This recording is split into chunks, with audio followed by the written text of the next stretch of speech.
좀 현대자동차 신입 채용 공고가 이렇게 떴는데 이 부분에 대해서 전체적으로 정리를 하고 또 어떤 직무를 뽑는지에 대해서 알아보는 시간을 가졌습니다. 그래서 간단하게 마지막으로 여러분들이 이제 공고가 이번 주 금요일날 또 이렇게 뜨고 자기소개서 항목도 뜨고 할 텐데 그 전에 여러분들이 또 필수적으로 준비하셔야 될 사항에 대해서 좀 말씀드리도록 하겠습니다.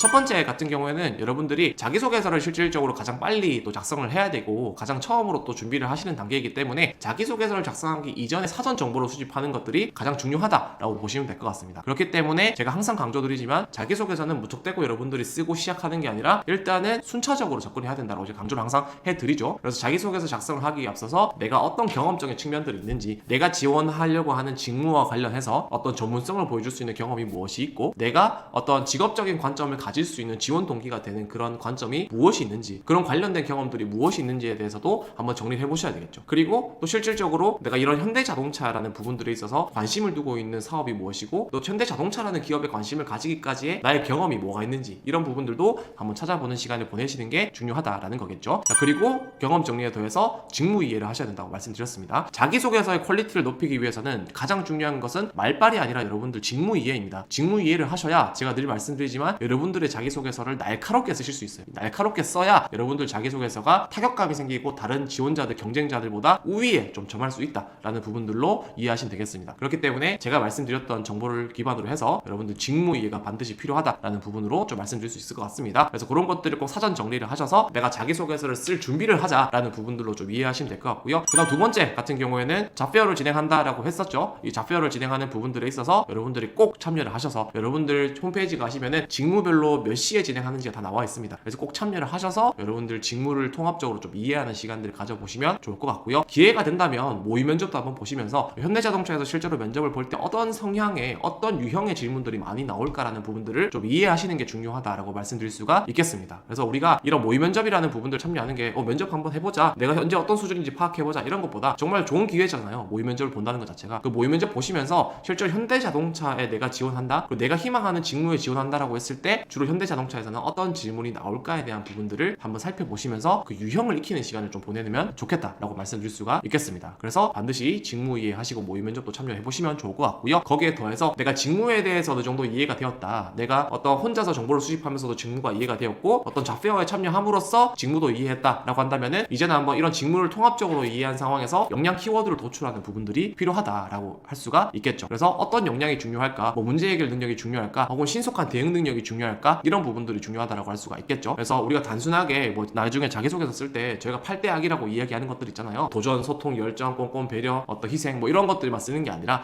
정말 직무에 최적화되어 있는 그런 단어들을 사용하실 수가 있어야 된다라는 겁니다. 그래서 그런 부분들에 대해서도 좀 키워드를 도출해 보시는 시간을 가져보시면 좋을 것 같다라는 거고요. 제일 좋은 거는 그런 키워드를 도출하시고 내가 가지고 있는 경험적인 부분들을 좀 합쳐보셔서 실제로 자기소개서를 어떻게 쓸까에 대한 방향성까지 잡으시면 정말 좋겠다라는 겁니다. 자, 그리고 나서 마지막으로 세 번째 여러분들한테 좀 강조해드리고 싶은 부분들 같은 경우에는 여러분들이 현대자동차라는 거에 대해서 사전 정보를 수집을 하셔야 됩니다. 사전 정보를 수집을 하셔야 돼요. 사전 정보를 수집하기 위해서 여러분들이 보셔야 될 게 있는데 여러 가지를 또 보면 좋겠지만 제가 꼭 추천드리고 싶은 부분은 두 가지라고 보시면 될 것 같습니다. 바로 첫 번째 같은 경우에는 여러분들 현대자동차 홈페이지를 들어가시면은 인재상 이런 것만 보지 마시고요. 현대자동차 홈페이지에 들어가서 브랜드라는 부분들을 클릭을 하셔서 브랜드 저널이라는 부분들이 있습니다. 그러면은 이 브랜드 저널이라는 부분들을 들어가면은 현대자동차가 현재 사업적인 측면에서 중요하게 추구하는 부분들이 무엇인지에 대해서 그런 어떤 내용이 정리가 되어 있는 어떤 자료들을 볼 수가 있습니다. 예를 들어서 우리가 어떤 모빌리티 솔루션이라는 부분들이 현대자동차에서 어떤 부분으로 기획을 하고 생각하고 있는 걸까라는 부분들이 궁금하시다면은 이 부분들을 실제로 이 브랜드 저널 파트에서 보실 수가 있어요. 그래서 홈페이지에 들어가셔서 이 브랜드 저널을 한번쯤 여러분들이 좀 정독을 해보시는 것들을 저는 좀 추천을 드리고요. 왜냐면 이런 것들이 실제로 자소서에서 뭔가 현대자동차와 관련된 본인의 어떤 생각이나 비전이나 이런 부분들을 물어봤을 때 여러분들이 참고하실 수 있는 소스다라고 보시면 될 것 같습니다. 그런 부분으로 좀 보시면 좋겠다라는 거고요. 그 다음은 또 두 번째 보시면 좋을 것 같은 경우에는 현대자동차의 지속가능 경영 보고서를 꼭 보셔야 됩니다. 우리가 흔히 이제 이름만 대면 알고 있는 그런 대기업들이나 사기업, 공기업 이런 것들 같은 경우에는 대부분 전부 다 지속가능 경영 보고서라는 것들을 의무적으로 출간하게 되어 있습니다. 그렇기 때문에 이런 우리가 ESG 경영이라고 하죠. 그래서 지배구조나 환경이나 사회적인 측면에 있어서 현대자동차가 어떤 것들을 중요하게 생각해야 될지 그런 사업적인 방향성들이 담겨 있는 게 이 지속가능 경영 보고서다라고 보시면 될 것 같습니다. 그렇기 때문에 여러분들이 이 지속가능 경영 보고서를 네이버에다 검색하시면 바로 볼 수가 있어요. 이제 사이트로 들어가서. 그렇기 때문에 이 보고서를 보시면서 올해 그리고 앞으로의 현대자동차가 중요하게 생각하는 부분들은 무엇일까? 어떤 사업적인 성과 요인들이 중요할까? 어떤 ESG라는 부분들이 기업에 있어서 굉장히 중요한 부분들이 되고 있는데 그 각각의 부분에 있어서 어떤 것들을 세부적인 목표로 세우고 있을까? 이런 부분들을 여러분들이 이해하고 참고하는 시간들이 좀 필요하다라고 보시면 될 것 같습니다. 그래서 이런 부분들을 꼭 참고를 해보시면서 내가 현대자동차에 실제로 지원할 때 어떤 부분들을 강조해주면 좋을까? 어떤 부분들을 또 면접에서 강조해줄 수 있을까? 이런 부분들을 좀 전체적으로 좀 이해하는 시간들을 살펴보시면 좋을 것 같습니다. 그래서 여러분들 이게 공고가 뜨기 시작하면 사실 여러분들 정신 없습니다. 자기소개서 쓰느라 정신 없고요. 그렇기 때문에 시간 있을 때 지금 바로 여러분들이 꼭 이렇게 좀 정독을 하는 시간들을 좀 보내시면 좋겠다라고 말씀드릴 수가 있겠습니다. 네, 그래서 오늘 여기까지 해서 저희가 이제 현대자동차 신입 채용 공고에 대해서 전반적으로 또 분석하고 그리고 이제 또 직무에 대해서도 간단하게 이해하고 또 실제 채용 공고가 실제로 뜨기 전에 또 서류 과정이 진행되기 전에 어떤 부분들을 해야 될지에 대해서도 전체적으로 이야기하는 시간들을 가졌습니다. 그래서 오늘 여기까지 하도록 하겠고요. 이제 이 뒤에 공고가 뜨면은 자기소개서 항목에 대해서 디테일하게 좀 분석을 하고 여러분들이 어떤 식으로 자기소개서를 써야 되는지 어떤 소재가 현대자동차 자기소개서를 쓸 때 도움이 되는지에 대해서 전체적으로 한번 좀 이야기를 해보는 시간을 가져보도록 하겠습니다. 여러분들 좋아요와 구독 꼭 부탁드리고요. 다음번에 더 도움이 되는 영상으로 찾아뵙도록 하겠습니다. 그리고 여러분들 저희 오카방 운영하고 있으니까 오카방에 들어와 계시면은 여기서 저희가 또 다양한 또 라이브 정보나 이런 것들도 전달 드릴 거기 때문에 오카방에 꼭 들어오셔서 많은 정보를 얻어가셨으면 좋겠습니다. 네, 이상으로 영상을 마무리하도록 하겠습니다. 감사합니다.